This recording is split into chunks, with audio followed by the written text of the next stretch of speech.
Hidden legacy. A 40-year marriage hid a $33 million surprise. They say grief comes in waves, but mine arrived like a tide that refused to leave.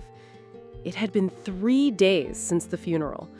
3 days since I stood in a quiet cemetery in Savannah, Georgia, holding a single white rose and pretending I knew how to say goodbye to the man I'd shared 40 years of my life with. My Robert, my quiet anchor. I hadn't touched his study. Not the dusty globe by the window, not the collection of dog-eared mysteries he reread every winter, not the old leather chair that still held the shape of his shoulders. But that morning, the light fell differently through the lace curtains, as if something had shifted, as if the house itself was asking me to move forward, or at least open the door to the past. I walked into his study and sat in his chair for the first time since the hospice nurse had taken her clipboard and left us with silence. It felt sacred, heavy. That's when I saw it. A cream-colored envelope wedged inside his favorite poetry book, the same old edition of Leaves of Grass he claimed soothed his nerves but mostly used as a coaster. My name was written on the front in his unmistakable hand, steady, firm, with just a touch of flourish at the K. I didn't open it right away. You don't just rip into something like that. Not when you've buried the only person who knew all your secrets and kept them. When I finally unfolded the letter, I swear I could hear his voice in the back of my mind. My dearest Dorothy, if you're reading this, it means I'm gone. But I need you to know, I was never just a school teacher. And I didn't live modestly because I had to. I did it because I was building something. For you. I gripped the edge of the desk. The words blurry through tears, I didn't feel falling. You'll find a key in the box behind the third drawer of my desk. The safe is in the basement, hidden but not locked. Inside is everything. But don't open it unless you're ready for the truth. I sat frozen. I'd shared a life with Robert, a quiet, thoughtful life filled with Sunday mornings and crossword puzzles, summer drives through Tybee Island, and the kind of love that didn't need constant reassurance. But this was something else. I followed his instructions like a woman in a dream.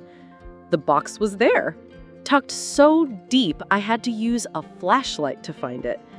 And the safe? The safe wasn't behind anything.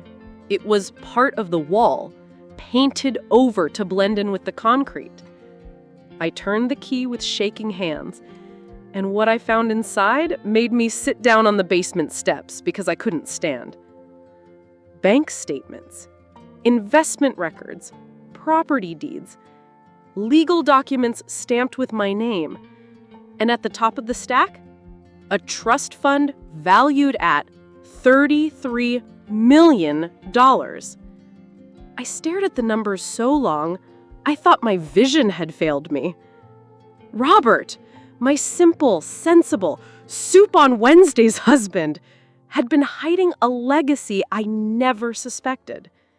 And he left it all to me. Not for comfort, not for luxury, but because something or someone was coming. And now, so was the fight. I didn't sleep that night. I sat in the kitchen with a pot of tea gone cold, the letter Robert left resting beside me like a ghost I wasn't ready to speak to again. My whole marriage had been built on predictability. And yet now, just days after his death, I found myself staring at financial statements worth more than the entire neighborhood. I had lived modestly for decades, never questioning why Robert insisted on clipping coupons or buying generic brands. It all made sense now. He had been hiding something in plain sight, or maybe protecting it. That morning, I pulled out our old Rolodex from the side drawer in the hallway, a dusty relic of our analog lives. I flipped a P and saw it immediately. Peterson, Carol, written in Robert's tidy block letters. Beneath her name, a single word: trusted. No last-minute instructions, no explanation, just trust. The kind that spoke louder than any explanation ever could. I dialed the number. It rang twice. A voice answered. Calm, professional, controlled. The kind of voice that says, I know more than I'm saying. When I told her who I was, she didn't act surprised.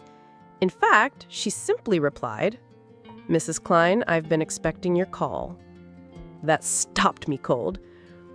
Robert gave me everything I'd need to support you when the time came, and by the sound of your voice, I'd say the time has come. I asked if we could meet. She gave me an address downtown. Not a polished glass building with logos and assistants buzzing about, but an old converted townhouse on a quiet street in Savannah's historic district. Classy, discreet, and expensive in the way only those who don't advertise can afford. I showed up just after noon. Carol Peterson looked exactly how I expected. Mid-50s, sharp suit, neutral nails, no wedding ring. Her handshake was brief but warm, and her eyes held the kind of confidence that made you want to spill your life story or confess a crime. We didn't exchange small talk. She simply said, Your husband prepared for every possibility, but especially the ones involving family. She pushed a thick folder toward me, bound in red leather, my name embossed in gold. My knees weakened. Inside were documents I could barely comprehend. Multiple trusts, contingency plans, financial transfers, and legal firewalls so tight I suspected half the bar state had been consulted. Carol explained it all with surgical clarity. Robert anticipated you might be targeted, emotionally, legally, even financially. So he made you untouchable. The assets are yours and yours alone. No contest, no loopholes, no access for anyone else, even if they try to challenge it. I stared at her. Who would challenge it? I asked, my voice barely audible. She didn't answer directly. Instead, she slid a sealed envelope across the table. He wrote you a second letter. He asked that I give it to you only when you were ready. I hesitated. Carol watched me with quiet sympathy. Not pity. No. This was the gaze of a woman who'd helped others like me, who'd seen grief weaponized and fortunes nearly stolen. She said, Take your time, but don't take too long. He believed whoever he was protecting you from wouldn't wait. My fingers brushed the envelope. It was heavy. Thicker than the last one, and somehow colder. I took the envelope home and stared at it for hours. It sat on my kitchen table like a loaded gun, not because I feared what it said, but because I already knew. Grief is a strange thing. It opens doors in your memory you didn't know were locked. And as I made my second cup of coffee, untouched, like the first, my mind went to all the moments I'd brushed off. A comment here, a question there, a lingering look at Robert's study, a bit too much interest in our paperwork. I already knew whose name was inside that envelope, but I opened it anyway. Robert's handwriting greeted me again. Firm, controlled, as if even death couldn't shake his focus. My dearest Dorothy, if you're reading this, then you've already met Carol. You've seen the numbers. You know I wasn't the man everyone thought I was. Not completely. But what matters now isn't what I kept from the world. It's what I need to keep from her. I stopped breathing for a second. Your niece, Elise, has been watching you for years. There it was. The name I didn't want to see, but had already whispered in my mind. Elise. My sister's daughter. Sweet, thoughtful, the only family I had left since my sister passed 5 years ago. She brought me flowers at the hospital, cleaned out the fridge after Robert's death, offered to handle the funeral paperwork when I was too exhausted to care. And now I realized she hadn't been helping. She'd been mapping. Robert had seen it before I did. Maybe it was instinct, maybe it was something he overheard during a phone call or saw in a look I missed. But he'd known. "She will come for it," he wrote.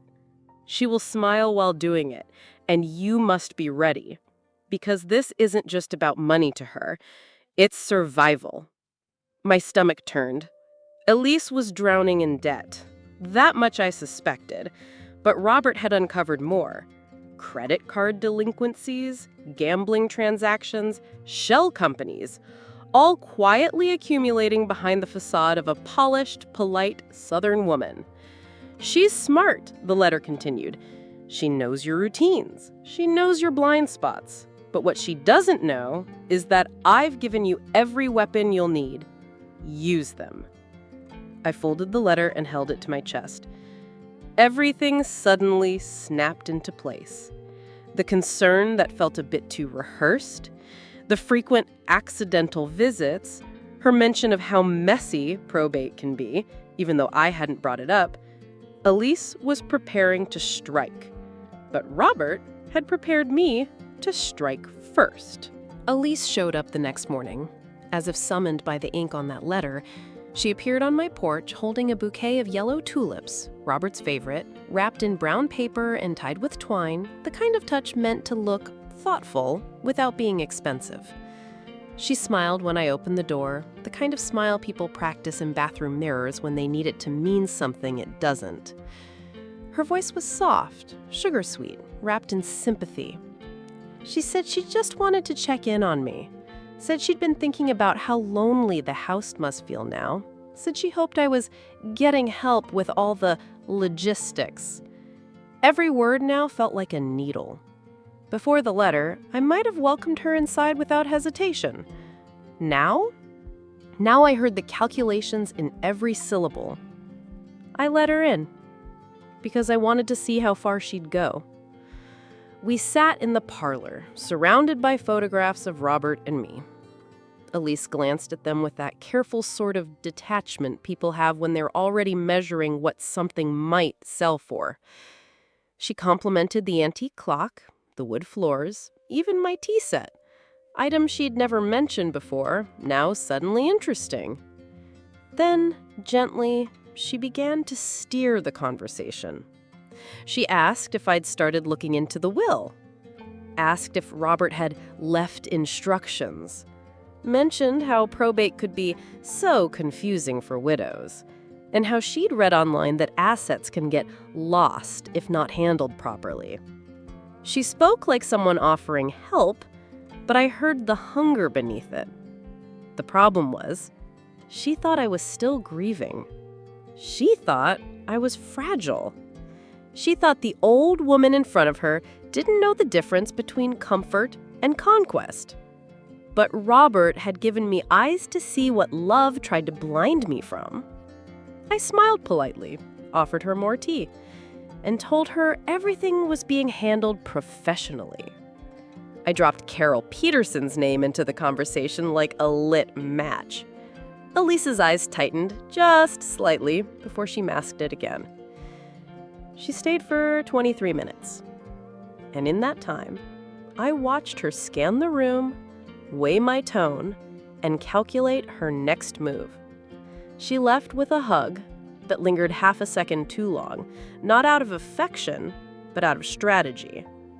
And as the door clicked shut behind her, I exhaled, because now I knew the game had begun, and Elise was already a move behind.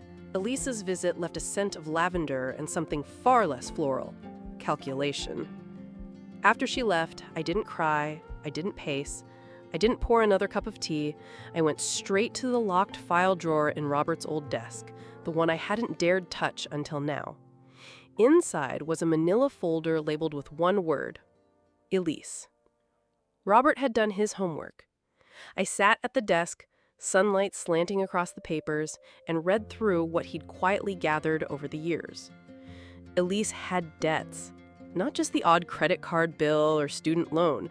No, she was underwater. A failed consulting business that was little more than a shell. multiple maxed-out cards, several bridge loans taken out from companies that only exist to prey on desperate people.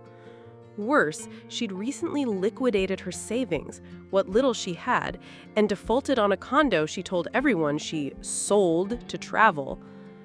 Robert had even found evidence that she'd been forging documents to access an elderly neighbor's mail, just enough to suggest she'd done this before, quietly, successfully, until now. I felt cold, but focused. This wasn't just about inheritance, this was about pattern. Elise wasn't making a mistake. She was running a playbook, and I was going to be the exception to her rule.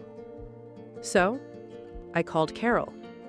We met the next morning, early, at her office. Carol listened without blinking as I laid out what I knew, what I'd seen in Elise's eyes, and what I'd found in the file. Then she leaned forward and said something that changed everything. It's time to set the bait. Her plan was simple but brilliant. We'd let Elise believe I was struggling, that I didn't understand the finances, that I hadn't yet opened Robert's trust documents, that I might need help soon, the kind of help that comes with signing power of attorney or granting access to simplify things. We'd track everything, her calls, her emails, any effort she made to access information. And if she crossed the line, we'd be ready. That afternoon, I called Elise. I let my voice tremble just a little. I thanked her for the visit, said I'd been thinking about what she mentioned, how probate can be complicated, how maybe I should talk to someone I trust. I told her I was feeling overwhelmed. She didn't hesitate, said she'd be happy to come by again, said she had a few ideas that might help. I could almost hear the wheels turning. And I knew, without a doubt, that the next time she walked through my door, she wouldn't bring flowers. She'd bring a plan. And I'd be ready. Elise arrived 3 days later. No flowers this time, no casserole. Just a leather folder in one hand and her usual polished smile. Tighter now, more purposeful. She said she was just dropping by, but she was dressed like she was headed to a board meeting. Sharp blazer, heels too tall for comfort, and perfume that hung in the air like a negotiation. I let her in with a soft smile, invited her to sit in the sunroom again, even brought out the same tea set, as if we were reliving a scene we both knew had a very different meaning this time. I could tell she was studying me, looking for signs of fatigue, confusion, weakness. Instead, she saw a woman sipping Earl Grey and nodding pleasantly while mentally calculating every move she made. After a few minutes of polite nothing, she leaned forward and said she'd done some research, that things could get complicated if I didn't act soon, that the trust, if it even existed, might not be airtight, that probate courts were flooded, that she could help if I'd let her. And then, like it was just a formality, she slid the folder across the table. I didn't touch it. She said it was just a draft, something that would make things easier. Power of attorney, financial management support, a few signature lines. Nothing urgent, unless something were to happen, God forbid. I looked at her for a long time. Then, in the gentlest tone I could muster, I told her I'd like to think it over. She smiled, too wide, said she understood completely, but her eyes told the truth. She hadn't expected resistance. She thought I'd crumble under the pressure of grief and unfamiliar legal jargon. But Robert had taught me better, and Carol had already sent the documents to our forensic team. That's right. We weren't just tracking Elise now, we were building a case. As Elise left, she touched my shoulder and said she just wanted to protect me. But what she didn't know was that the woman she thought was helpless was already 10 steps ahead, and the pen she handed me wouldn't be used to sign away my life. It would be used to write the story that ended hers. At least the version she'd built on lies. As soon as Elise's heels clicked down my walkway and disappeared behind the hedges, I picked up the folder she'd left. I didn't even open it. I simply placed it in a plastic sleeve, slid it into my tote bag, and drove straight to Carol's office. She had been waiting. When I arrived, her assistant ushered me in like I was royalty, or maybe a witness who just brought evidence that could tip a case. I handed her the folder without saying a word. Carol put on gloves, carefully opened the leather case, and began reviewing the documents inside. Her lips tightened by the 3rd page. By the 5th, she let out a breath that almost sounded like admiration or fury. Hard to tell with lawyers. These were professionally prepared, she said. Not by Elise, of course. She doesn't have that kind of skill. But someone coached her. Someone with experience in elder law manipulation. I felt my stomach turn. It wasn't just Elise. There was a network, a system. People who made a living stealing from those they pretended to love. Carol leaned back in her chair, fingers steepled beneath her chin. "Dorothy," she said slowly, "this isn't a family squabble anymore. This is an attempted fraud. Coordinated, intentional, and punishable." She showed me the fine print, the clauses that would have given Elise full access to all my accounts, the authority to move or sell property, even make medical decisions on my behalf. She could have legally put me in a facility and sold the house while I sat in a room with no say. All with my signature. A signature she had tried to get before the kettle even finished boiling. I sat very still, because the rage, when it came, wasn't loud. It was silent, steady. It wasn't about the money, it was about the insult. The cold calculation that assumed I would be weak enough, foolish enough, to hand over my freedom to someone who wore concern like a costume. Carol handed me another folder. "This," she said, "is our response." It contained a legal counter-strategy, quietly filed paperwork, asset locks, alert flags with the bank, and a discreet notification to the authorities. No police yet.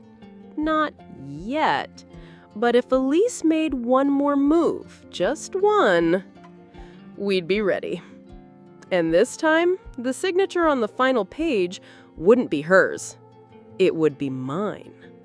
But not on a power of attorney. On the affidavit that would end her game. I called her that evening. Not because I had to. Because I wanted her to think she was winning. I softened my voice, made it tremble a bit, added just enough hesitation to sound like someone unsure, someone swayed. I told Elise I'd looked at the papers, said they were a bit much, but maybe she was right. Maybe I did need help. Maybe I was too overwhelmed to manage it all alone.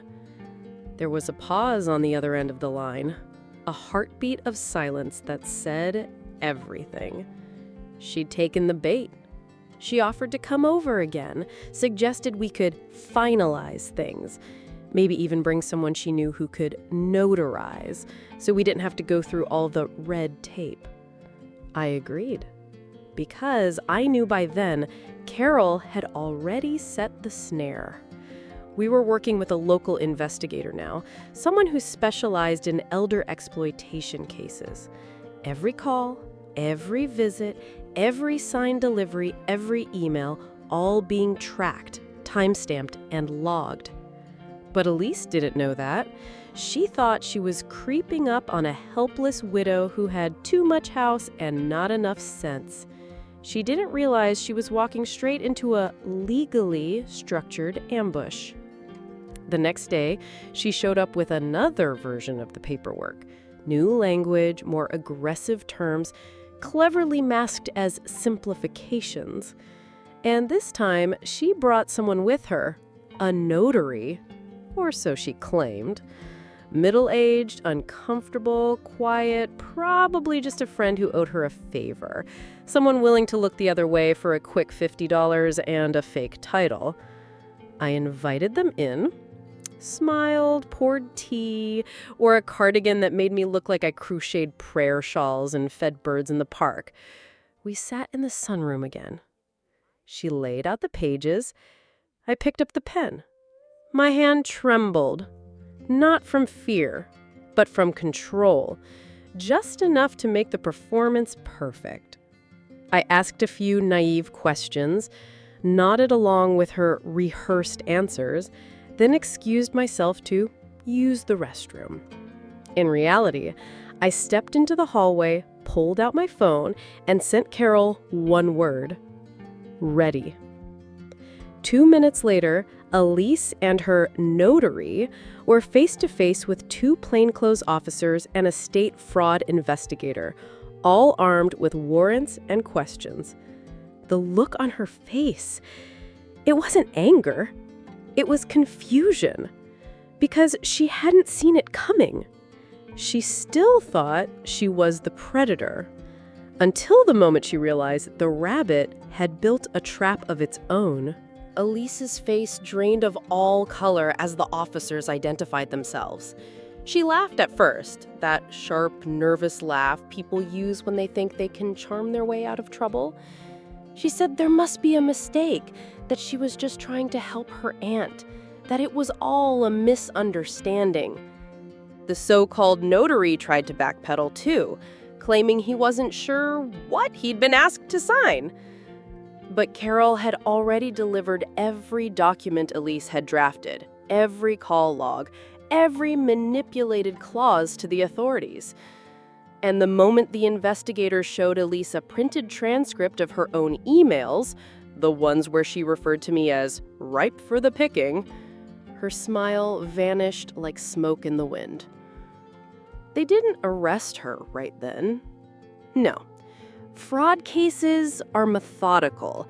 They don't start with cuffs. They start with evidence, with quiet words, with long silences that get filled with panicked explanations and contradicting lies. They told her she was under investigation for elder exploitation and attempted financial fraud. They informed her that forging documents and presenting them under false pretenses was a felony in Georgia, and that her emails had already been subpoenaed. She looked at me like I'd betrayed her. But that's the thing about predators. They're always shocked when the prey fights back. She left that day in silence, escorted to her car, trembling. The officers had what they needed. Now it was a matter of time. When they were gone, Carol turned to me and handed me a smaller envelope, one she'd held onto for months. Robert's third and final letter. "My Dorothy," it began. "If you're reading this, it means the storm has broken. You've survived the worst of it. And now you must understand, this wasn't just about inheritance. This was about protecting the life we built and the woman I always knew you truly were. You were never fragile, never foolish. You were my equal in every way. And I knew, if anyone ever tried to hurt you, you'd finish what I couldn't." The tears came then, not from sadness, but from clarity. Because Robert had trusted me not just with our life, but with justice. And now the battle had shifted. It wasn't about Elise anymore.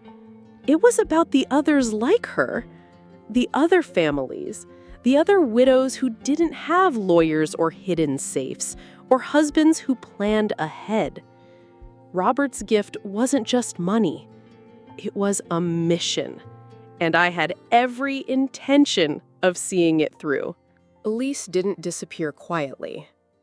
A few days after the investigation began, I received a letter in the mail, handwritten, with shaky loops and heavy underlines, as if ink could erase betrayal. She didn't apologize. Not really.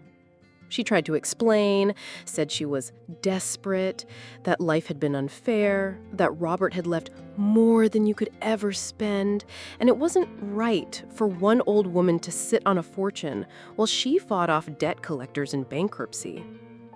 I read every word without emotion, because by then, I knew what Elise truly wanted. Not justice, not understanding, control. She wanted to reshape the narrative so she could still play the victim, the misunderstood niece who only wanted to help, the well-meaning relative caught in a system too complex to navigate. But I wasn't buying it, because I'd seen the documents. The forged signatures, the appointment she had made with a real estate broker behind my back. The private investigator had uncovered plans to flip my house within weeks of Robert's funeral. And that's when it hit me. This wasn't just Elise's betrayal. It was the system that allowed people like her to move in the shadows, hiding behind polite manners and blood ties while slowly stealing the lives of others. Carol agreed. We didn't just press charges. We went further. With the help of her firm and Robert's airtight legal framework, we began building something new. A foundation, funded by the trust Robert left, dedicated to protecting elderly individuals from the kind of predators Elise represented. Lawyers, investigators, hotlines, grants for those without means, and training for families who needed to spot the signs before it was too late. We called it the Dorothy Klein Initiative, in honor of the man who prepared the battlefield and the woman who chose to fight on it. By the time Elise's indictment came through, I no longer cared what sentence she'd get. Whether it was 5 years or 15, didn't matter. Because I'd already taken back the one thing she never expected me to defend: my power. And I wasn't going to stop there. They called me a widow warrior in one of the newspapers. The headline made me laugh when Carol sent me the clipping. I'd never thought of myself as fierce, much less dangerous. I still watered my roses at 7 a.m. and baked lemon muffins for my neighbors every Sunday. But apparently, the story had spread. Not just Elise's indictment, but the whole narrative. The hidden inheritance, the forged documents, the polite predator in pearls, and the 73-year-old woman who had turned the tables and fought back. Local reporters came first, then the state news, then a producer from a morning show in New York who wanted to interview me as a symbol of senior strength. At first, I declined. I didn't want fame. I wanted privacy. But then the letters started.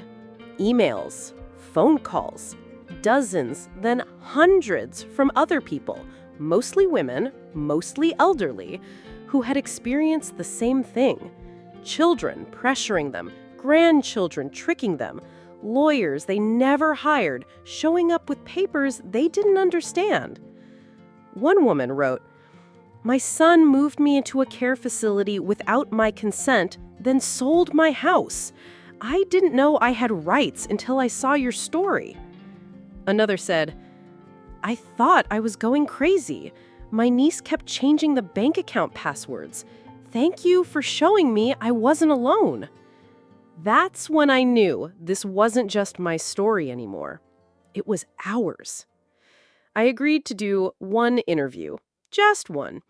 A quiet sit-down at my home in the sunroom where Elise had tried to seal my fate. The cameras rolled. I told them the truth. About Robert, about the letters, about the fear I hadn't voiced and the strength I hadn't known I had. They asked me if I forgave Elise. I told them forgiveness wasn't the point. Protection was. And if my story could help even one more person protect their future, then telling it was worth every minute. When the segment aired, I didn't expect the flood, but it came. Suddenly, my voice was echoing in nursing homes, retirement communities, legal offices, in places where silence used to reign. And I realized something Elise never could have imagined. She hadn't just failed to steal my legacy. She'd helped me create a new one that didn't end with Robert's death, but began with it. The courthouse smelled like old paper and polished wood. I sat on the hard bench in the third row, wearing Robert's favorite navy coat and my mother's pearl brooch, not because I needed armor, but because legacy, to me, had always been built from small, meaningful things. Elise sat at the defendant's table. Her hair was flatter than usual, her face pale without makeup. She looked smaller, not because she was diminished, but because the mask was gone. There were no more performances, no more tight smiles or tea-sweet voices, just the truth and the law. Carol sat beside me, her notes neatly stacked, her pen already moving before the judge even entered. She had orchestrated everything with the precision of a symphony, pulling strings that Elise didn't even realize had wrapped around her ankles until it was too late to run. The prosecution presented the evidence calmly, confidently.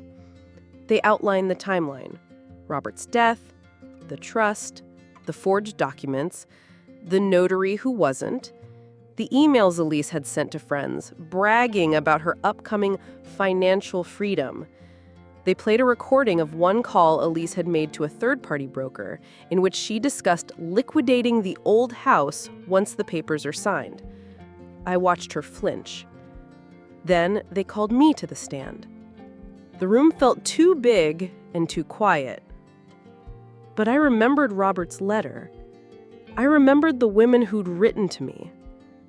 I remembered that this wasn't just about me anymore. So I raised my hand, swore my oath, and told the truth. About Elise's visits, about her subtle manipulations, about how she'd weaponized grief, used our family history like camouflage for conquest. And then I said the one thing that shifted the room. She didn't try to steal my money. She tried to steal my mind, my control, my right to live with dignity. And that, I said, is the real crime here. The silence afterward was heavy, not awkward, reverent. Because everyone in that room knew, deep down, that this wasn't rare.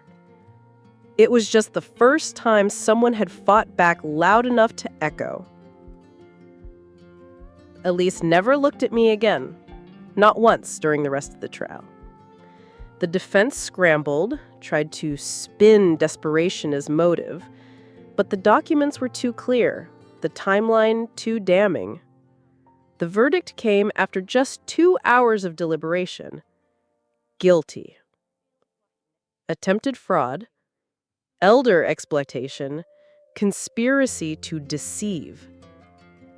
Her sentencing would come later, but justice had already spoken. After the trial, the house felt quieter, not emptier, just finally at peace. No more rehearsed footsteps down the hallway. No more just stopping by surprises. No more pretending I didn't know someone was circling like a vulture dressed in designer. I spent that weekend going through Robert's office again, not looking for anything in particular, just remembering, touching his things, running my fingers over his notes, the careful handwriting in the margins of his favorite mystery novels. His world was still there, intact, gentle, thoughtful. And then I found it. Another envelope. Tucked behind the last drawer, hidden where only someone cleaning for remembrance would have found it. It wasn't a legal document. It was a list. A handwritten list titled, Things We Never Got to Do. It wasn't grand, not yachts or safaris. It was human. Take Dorothy to Paris, set up scholarships at the university, rebuild the old church piano, fund a shelter for women with no family. Leave behind something that makes the world a little harder for bad people to thrive in. Tears didn't come suddenly. They came slowly, like rain soaking into dry earth. This was Robert. Not just the planner, not just the protector. He was a man who dreamed beyond our little life, who saw a future even after his. And now I had the means to make every one of those wishes real. The $33 million, hidden, guarded, protected, was no longer a secret. It was a tool. A sword and a shield, and it was time to wield it. I met with Carol the next morning. We opened 3 separate funds, one for education, one for legal defense of vulnerable elders, and one flexible trust for emergency intervention in cases like mine. The local university named a scholarship after Robert. The women's shelter began renovations, and the old church finally got a piano that didn't wheeze like an asthmatic accordion.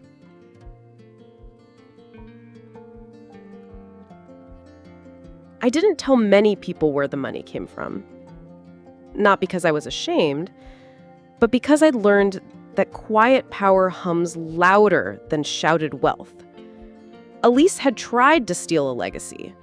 Instead, she'd amplified it. I thought it was over. The trial was behind us. The funds were in motion. Elise had been sentenced to 7 years with no possibility of parole for the first 3. I'd finally exhaled until the phone rang. It was Carol, her voice low but sharp, like glass under velvet. "Dorothy, we may have a problem." Apparently, Elise hadn't acted alone. An anonymous tip had come into the investigator's office. A woman who said she'd once worked with Elise on elder estate planning, but left after things got too messy. She didn't say much at first, just that Elise had been recruited by someone older, more experienced, someone who had built an entire operation of trust infiltrators, people who used family ties, fake concern, even fake romance to weasel into estates, bank accounts, and control. They called it the Quiet Harvest. It was horrifyingly elegant. Each agent only needed one target a year.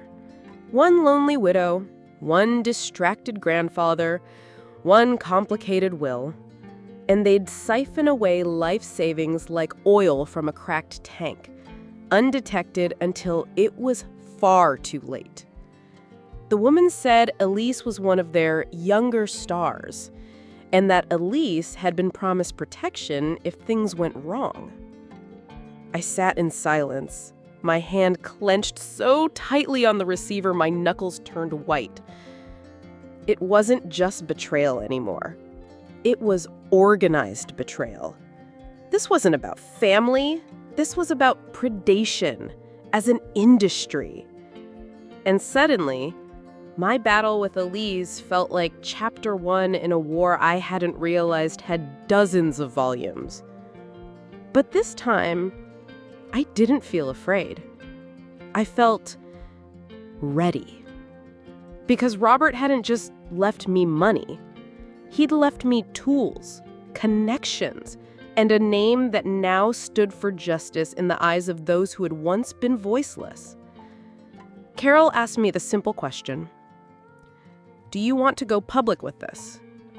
I didn't hesitate. Yes. Let's burn the whole damn network down. Carol moved quickly. Within a week, she'd connected with federal investigators, cybersecurity experts, and elder law specialists across the country. The Quiet Harvest, once invisible, now had a spotlight blazing on its operations, and that light started with me. We provided everything. Elise's files, the notary statements, the anonymous tipster's testimony, and my own story. Carefully documented, precisely worded, painfully personal.